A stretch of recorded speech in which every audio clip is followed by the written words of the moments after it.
Chapter 9 सवाल 9.3 में don आगे पूछता है कि ये जो हीलिंग की एक्सरसाइजेस जो उपचार करने के तौर तरीके आपने अभी हमें बताए हैं, तो क्या ये बेहतर है कि हम एक एक खास हीलिंग की प्रक्रिया के ऊपर ध्यान दें?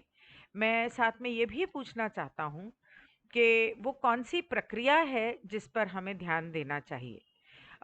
शायद कुछ छोटा-सा अगर आप हमसे करवाएँ या सिखा सकें तो उससे मतलब आज रात को तो शायद कुछ बदल जाए। तो रा कहता है again to direct your judgement is an intrusion upon your space time continuum. मतलब अगर अब हमने आपको कुछ बताया तो उससे आपके आने वाले समय यानी कि आपके भविष्य में अगर आप कुछ उस पर निर्भर करके फैसला लेते हैं तो वो आपकी फ्री विल के उल्लंघन आपका आपकी फ्री विल का उल्लंघन होगा और हो सकता है उससे आपका आने वाला समय जो है वो बदल जाए जैसा होना चाहिए उसके बजाय।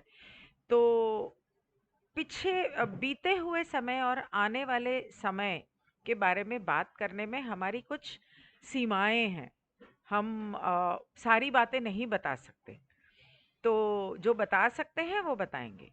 और सिखाने के बजाय बातें बताने के बजाय अगर हम आपको रास्ता दिखाएं तो वो हमारे लिए सही नहीं है।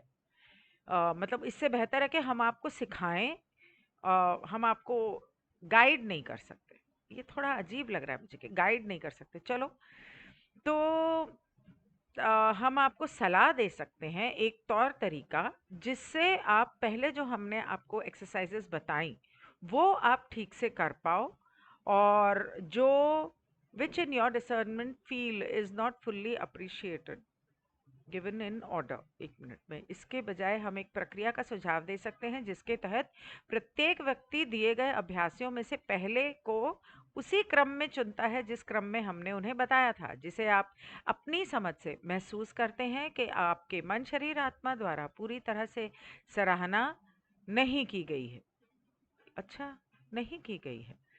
This is the proper choice building from the foundation. मतलब यही सही तरीका है कि मूल रूप से उसकी शुरुआत की जाए और उसके लिए एक पुख्ता नींव तैयार की जाए इस चीज के लिए जो आप करना चाहते हैं। हमने आपकी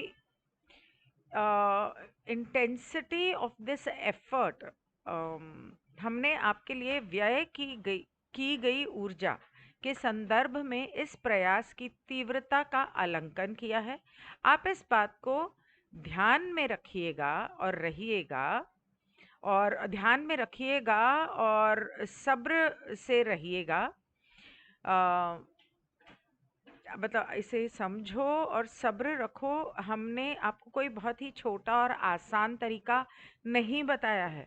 हमने जो भी बताया है उसे ध्यान से सुनो, समझो और उसके हिसाब से उसे करो।